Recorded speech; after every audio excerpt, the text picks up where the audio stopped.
drive. Tatum the finish. It is banner 18.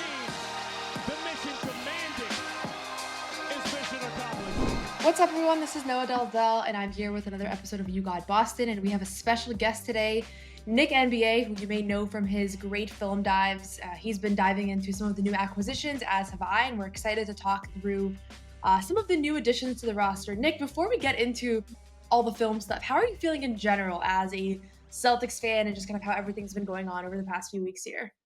I'm feeling indifferent. Of course, this all is like with Tatum. His injury starts a very a very sad point. But Yeah. we have a lot of turnover. Of course, losing Kornet, which hurts my soul deeply. But him and with Tatum, it's a different time than the last 10 years. Yeah, interesting is a positive way to put it. I think fans have been pretty down over the last week. If you think about it, 10 days ago, Drew Holiday, Porzingis, Luke, Al, they're all still on the roster, or at least there's hope that they'll still be on the roster. And then obviously everything starts with the Drew Holiday trade, which I feel like people handled well because there was a nice return. Like you get some picks back, you get a young player back or a younger player back. And then you get the KP trade, and then it's like, okay, you didn't really get anything for him. No offense to Georges Niang, but like that was clearly more of a salary dump. And then Luke walks, and now it's looking like Al's gonna walk too, which that one's gonna hit me Oh my personally God. because I feel like Al embodies this era of Celtics basketball. I'm sure some people feel like that's dramatic, but he really does in a lot No, of he ways. does. And then now we're talking about, you've lost 4 guys out of your 8, 9-man rotation and maybe more. We'll see. So it's a little bit of a tough week, which is why I figured we've done a lot of like the obituaries for this era, and I've written some dramatic stuff, and I'll probably write some more dramatic stuff. But I figured why not also talk about all the new faces that are coming in. And this kind of reminds me of like that Chris Humphries photo, the one where they're holding the jerseys and it's clear Oh that the Celtics. yeah, Yeah, and it's like, okay, like how many of these guys will we be talking about in even 5 years and being like, I yeah. remember when Luka Garza was on the Celtics, or remember when they had the 3 rookies, and so I'm sure some of these guys will not pan out, just the expectation set.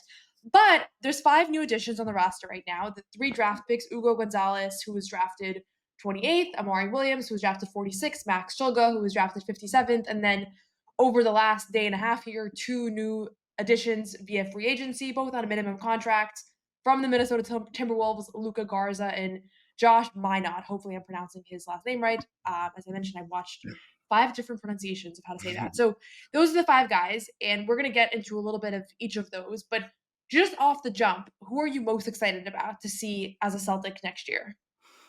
I'm gonna go Amari because it's just his skill set. Like the passing is insane for a 7-footer guy. Like he was in the 99th percentile in free throw rate, assist percentage, defensive rebound percentage, and he was in the 87th percentile in block percentage. So a guy that can really pass his ass off. He can get some rebounds. He's a great screener. He's strong. He can drive. So I think his role is simple. And I think the things in Kentucky, he can translate that to here pretty easily. Of course, so yeah, his touch, if he's not dunking, is a problem. But I think he won't be taking a lot of shots where he's not on this team. So I'm most excited about Amari. How about you? Yeah, I think I'm most intrigued by Ugo just because the ceiling seems the highest. They feel really the Celtics were really excited about him. Like they genuinely really wanted him. Right. I have such a hard time evaluating these overseas prospects. Like when I was doing some scouting before the draft, I was like, okay, we're comparing guys that were basically like National Player of the Year candidates to guys who literally have not ever played on the court in a EuroLeague game. Like, how am I supposed to evaluate that? And that's why there are people that do that full time, and I'm not one of those people. But so he was not on my radar going into the draft. He was on the list of prospects that a couple different people had given me. I think I had Kevin O'Connor on this show a couple weeks ago, and he was like, "Oh yeah, Hugo Gonzalez, like keep your eye out for him." And I was like, "What am I supposed to look at? Like he doesn't even play." And I watched your film breakdown, and you were looking at some of the stuff from even before last year, which I think is kind of what you have to do, right, to get Yeah. a better sense of his full scope. But I'm just excited about him because it seems like there's the highest upside there. To your Yeah. point about Amari Williams, who, just to contextualize here, he's 23 years old, 6'11" center out of Kentucky. Before that, he spent 4 years at Drexel. He'll be on a 2-way contract this year. And I think everybody's talking about the passing as his big NBA skill, which if you're going to be a second round NBA player or like one of these guys that's like fringe NBA, you have to have one skill set that is like an NBA level skill that is your strength. And I think sometimes you see these guys in March Madness, and I'm like, okay, that's a good player. Like, I wonder if I'll make it in the NBA. And then he doesn't because he doesn't have that thing that is Yeah. worth kind of fighting for. So his is the passing. When we're talking about the fact that he can't really shoot, I know Luke Kornet can't shoot threes. Like in theory, he has before, and I watched him shoot around in practice, and he actually can make them at a pretty good clip. But Yeah. he wasn't used as a shooter. Mhm. He was used more of that connector piece. Could you see Amari eventually, in a best case scenario, playing that Luke Kornet role? Of course, and I'm glad he went to us because the Celtics do a great job of spacing guys who can't shoot. You know what I'm saying? So, off the ball, Luke, his role, like he was just so perfect for that role. Like his Yeah. screening, the hard screens, the step up screens with a Tatum, and he could just shoot the pull ups so easily. It was great. Yeah, his passing and his cutting also from the top of the key or from the slot was great. So I wish Amari had him to like pick from like Yeah. as he was here. Yeah, I think the Celtics can. And again, like with Tatum, with Brown, like those guys can really score. So if they send like two and Amari is like in a short row, he's gonna dominate. So Okay. I think that's gonna be great. So yeah, I do think he can play that same type of role. That's yeah, and I think that would be the hope, right? Because you have him on a two-way. Like the thing that sucks about the CBA and just the life cycle of the way like NBA roster building works is you finally develop Sam Hauser to be the guy that you want on Yeah. the floor to be a two-way, 3 and D guy, emphasis on the three. But and then you can't keep him, right? And I Yeah. don't know if Sam Hauser is going to finish his contract in Boston, but they're already thinking about like who can be the next Sam Hauser, right? Luke Kornet, he's at the point where now you want him to be like one of your key rotation players and you can't afford him anymore. So that's what sucks. And that's why young talent matters and why you're seeing Oklahoma City just won a championship with one of their best players on a rookie contract still, right? Like you kind of need that.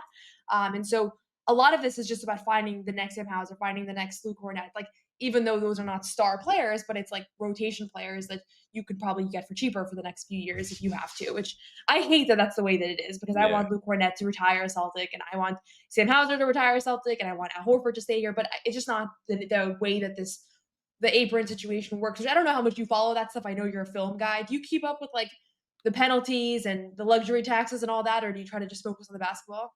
I be trying to, but it's just so much shit involved with it. So like Yeah, I've I I took a chance at the CBA PDF thing that's like 300 pages or something. I got to like page 12 and I was like, yeah, this is not for me. So uh yeah, most of my stuff comes from Bobby Marks and stuff. So yeah.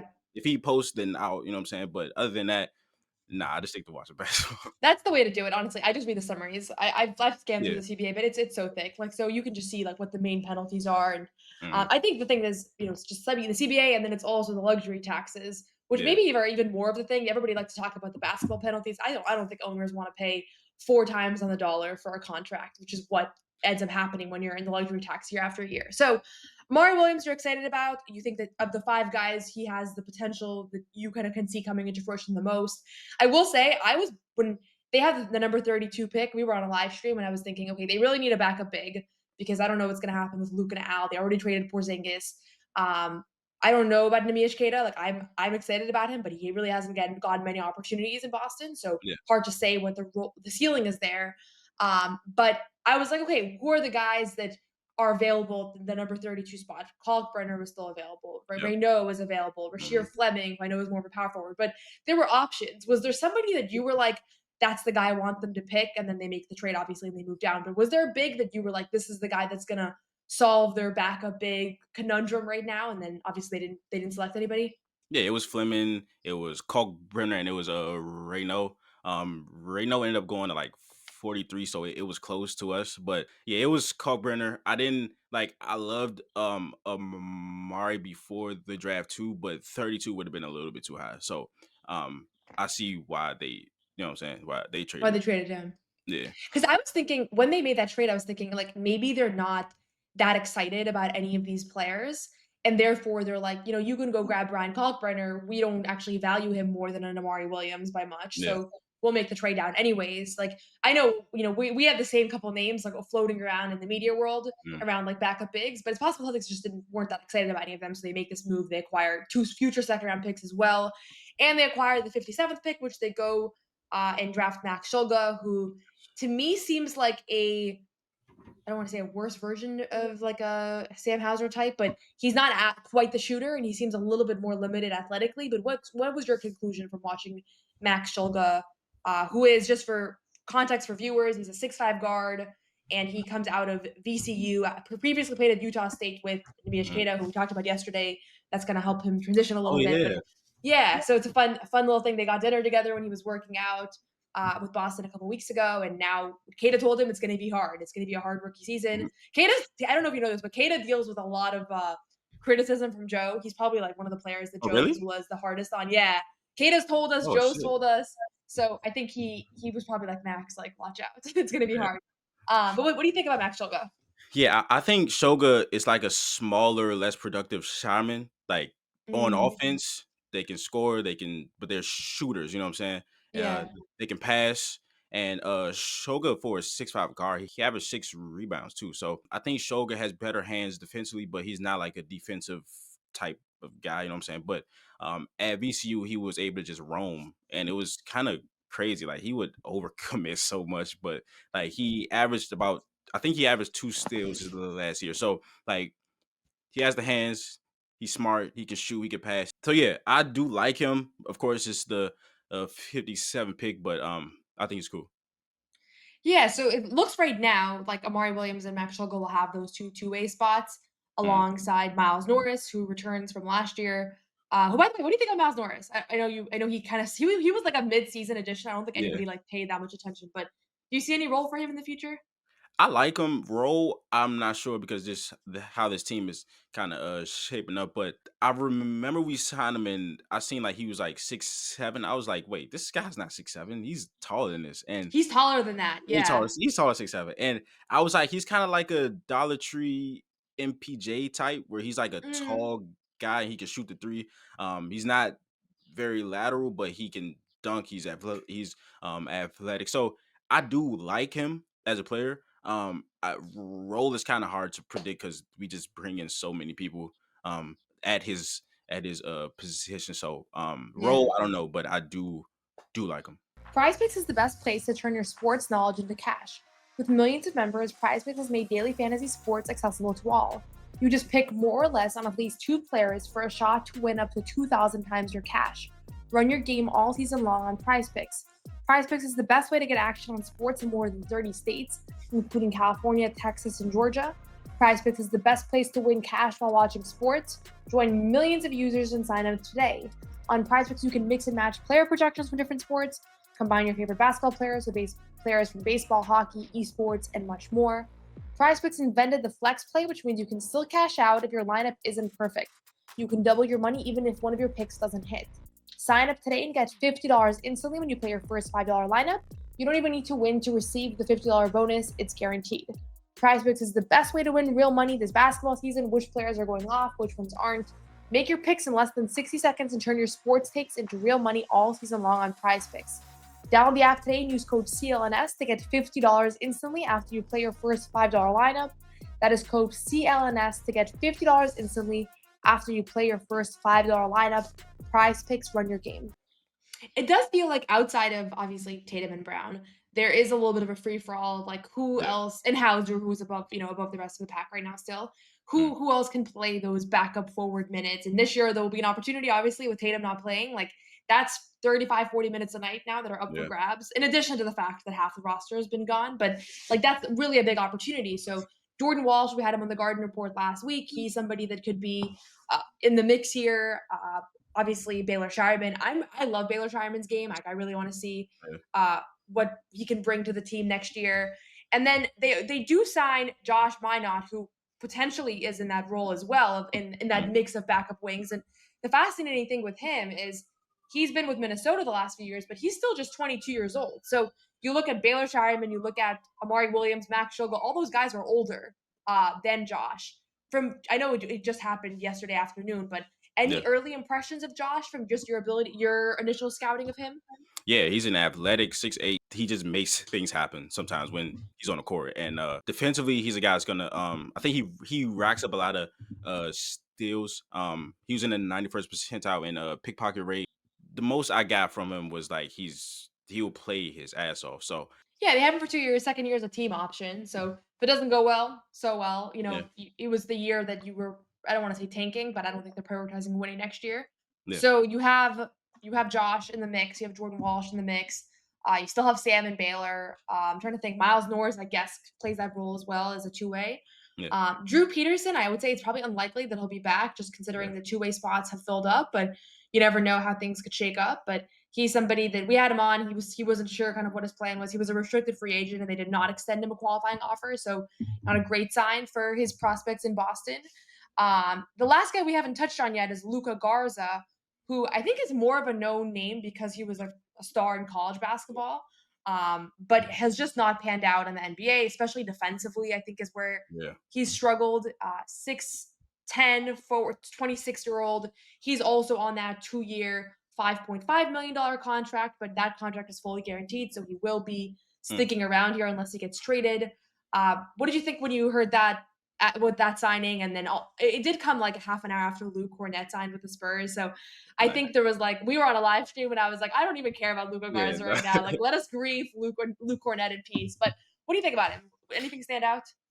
Yeah, I think he can score. I think he can really score as a pick and pop threat. Again, it just hasn't gotten time, and when he has gotten time, he would score sometimes, but just the other parts of his game are just not there yet. The majority of his like is his college stuff. It's like he was a dominant college player, so I think the Celtics were just throwing people at the position, honestly. And I think that's just what they're doing this year. But I do like him as a scorer. His numbers don't really reflect that, but I think I think he's a better shooter than like the 27% that he is. But as a scorer, I like him. But everything else, he's gonna need some work. Yeah, that's the thing. So I was like, okay, he's not much of a defender, but I know he's like that pick and pop threat. Then I looked at his numbers and I was like, oh, these numbers aren't good. Like Yeah, he's below 30% for his career. Like this is not what you want to see. But sometimes the sample sizes are so small. And actually, when we had Drew Peterson on a couple weeks ago, I asked him about like what happens when you come in with like 3 minutes left and yeah, you got to hit a couple shots. And it's like the weight of the world is on those shots, right? yeah. And these are guys that are good shooters, but they're not able to find any rhythm. I Mhm. know for myself, I'm talking about my pickup basketball league, but like when you take 1 or 2 shots a game, like that's not a rhythm. Like you're not Yeah, even able to get in the flow. I mean, how many times have you seen Jason Tatum or Jalen Brown start a game over 5 and then finish with 30 points? Like that's just the luxury you have. So some guys are less cut out for being these low usage guys. Like they just can't find a way to get a rhythm when they're only getting a couple shots a night. I don't know if he's one of those guys, but if you are a Luka Garza type, like you have to find a way to be effective even if you're only getting a few shots. So we'll see how that pans out. Uh, in the coming months here because he's going to get an opportunity. We didn't talk a ton about Hugo, but I think he's the one that fans are probably most excited about. 6'6" forward out of Spain, 19 years old, just signed yesterday his rookie scale contract, which is like 4 years, 14 million. The final 2 years are team options. Only the first 2 years are guaranteed. I know you were looking a little bit at his film and just kind of what he's shown in the past, even before Real Madrid, because last year he was kind of buried on this very veteran Real yeah. Madrid roster filled with former NBA players. I didn't even realize There's how many 9 of guys. them. Yeah, 9 players and some pretty like well-known names like Serge Ibaka. I didn't even Yeah, realize he was still playing. So yeah. yeah, what did you learn when you came across Ugo and uh best case scenario? Give us some optimism here. Who does Okay. he become in the NBA? Give me a couple names. It was very tough because it was very tough to think of guys that were like similar to him. Because like I trust the shot, but the percentages, of course, and I do want to put like some context. Like he shot 20% last year, but again, as you just said, like he played so little time, and when he was coming in, he shot about 88 threes last year, and about like 15 were like low shot clock, and he's only Yeah, playing small amount. So if he averages like 1.3 threes and his three is a low shot clock one, it tanks everything. So um I wouldn't put too much on the percentages from last year. I do think his shot is cool, but as far as like comparisons, an energy wing that has driving potential. He's a really good cutter. And the crashing is insane. Like he will just fly. Defensively, he's energetic. It's intensity. Shot blocking too. I think comparisons are just so hard for him because he's so young and I he know. needs to refine it. I thought of like if he can shoot, I thought of like a Kelly Oubre type because like he plays hard. He'll guard like 2 to 3 positions. I like him as a connector too, but like high end, I would say if the shot comes around like a Kelly Oubre type guy. Okay. I want it to be better than Kelly Oubre, but Huh? I Oh want no, it to be for sure, better. yeah, for I sure, for want it sure. to be like a yeah, but I hear what you're I want to be saying. Jordan. Yeah. And I think I like your point about the shot percentages because I think when draft night happened, that was one week ago, right? Today's Wednesday. So Mm, when his name was called, I think a lot of fans at home that are already kind of like, what the hell's going on here? Were like, who is this guy? And then they look up his stats and they're like, he averaged 5 points a game. ew, He yeah, can't shoot, and that's as much as they know. And obviously, the Celtics front office goes far beyond like the 80 shots that he took on the floor in Real Madrid. Not to mention the fact that a lot of times these are late game shots, which shout out to him for taking those because obviously those can duck your averages a little bit. But I'm he's glad confident. you looked a little bit underneath the surface to see what Yeah, his shooting potential could be. I know cutting is what Brad Stevens really emphasized when was asked, mm, at draft night, like, what do you like about this guy? And he said cutting, and I was like, I don't think I've ever heard anybody in the Celtics organization you reference cutting like that to the media. mm, And I think it's a little bit of a reflection of like they just watched the Pacers make it to the finals yes, with a roster that yes. maybe shouldn't have been there or maybe a little bit overachieved, but they have this offense that really is complete opposite of the Celtics in a lot of ways. And so I'm thinking next year, no Tatum. Obviously, you lost a lot of your gravitational pull. You don't have Drew Holiday, no Porzingis. Like you're not just going to be hunting mismatches anymore, which I think will actually be a nice change of pace for fans to watch at home because you might see a little bit more of that like classically pretty offense. I don't know how pretty it's going to be with the way the roster's shaping up, but Yeah. that's the idea, right? And Hugo, I should say, it's a sound age, Oh, yeah. can kind of, play into that. I've heard Christian Brown is a potential comparison for him, Mm, somebody that just plays with a lot of energy. Obviously, the shot is the big question there. So you mentioned Amari Williams, you're the most excited about. I think I polled the average fan, Hugo Gonzalez is the one that's just the most intriguing just yeah, because he was the first round pick. And we haven't seen a lot of first round picks, right? Like yeah. Baylor Schreiman's Brad Stevens' first guy.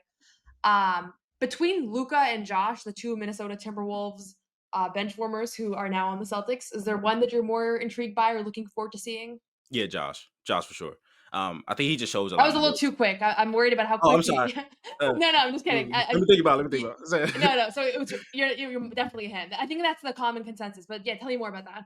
Yeah, Josh, he just shows a lot more, and he actually has some points where he was in like the actual game. There was a Clippers game this year where he had about 13 and 8. There was a game I watched against the Spurs. This was like very early in the year where he only played like 12 minutes, but like he can do things. Like he's 6'8", he's tall. If he can hit the three, he'll be great. Not great, but he'll be good. Good, good. I He'll be use great all the time as yeah, a not as a great, descriptor. but Yeah. yeah, he's athletic and he's smart. He's smart. So and he's young, like he's 22, so he has a lot of room to grow. So yeah, I would definitely maybe be more excited about Josh than I would Luka Garza. Okay. And the reality is, there's a chance that we're sitting here in a couple years and none of these guys ended up becoming relevant, but you just don't know, right? And I think they're taking flyers on players that have some potential. And the hope is that at least one of these guys does pan out. It does become an impactful, low cost rotation player Mm. moving forward. And one thing that was interesting is that Josh requested that the team did not pick up his team option per Oh the Athletic. So I think he actually wanted to go find an opportunity out there where he would have a larger role or at least the opportunity to get off the bench. And he man, felt like in Minnesota that wasn't happening. And normally the Celtics would not be the destination for I'm a disgruntled young guy trying to get in the rotation because in recent years that has not been the MO around here. no, But I think he probably evaluated situation and talked to the Celtics and this is going to be a year of opportunity for these guys. So he'll be in the mix. And right now, I don't know between him, Jordan, Baylor, like Yeah. there's a lot of names out there. I don't know who's going to separate himself, and I'm glad I don't have to predict, but we can just see what happens and see who has, who has the highest ceiling here, who's able to be most impactful. And again, like I think there's certain players like Jordan Walsh people are so down on because he hasn't done much in his first 2 years, but he's still what, like 20, 21. So Yeah. there's a lot of potential, a lot of room to grow here. What do you think about Jordan actually before we wrap up here? I'm just curious. I like Jordan Walsh a lot. And I think early on last year when he was like actually um getting some time, like he was actually pretty good. And then Shaman kind of just blossomed and took time Yeah. from him. So yeah, I like Walsh a lot actually. Of course, we kind of have a lot of the same type of small forwards, like Walsh, guys that are athletic, they're defensive, but if they can shoot, then it'll be great. But I love Walsh. Actually, he's on the ball. He's insane. Like defensively on the ball, he's insane. I think he has more passing upside, but again, it's just the swing skill is just can he hit threes? And that's the question for a lot of these guys. That's the Yeah, thing.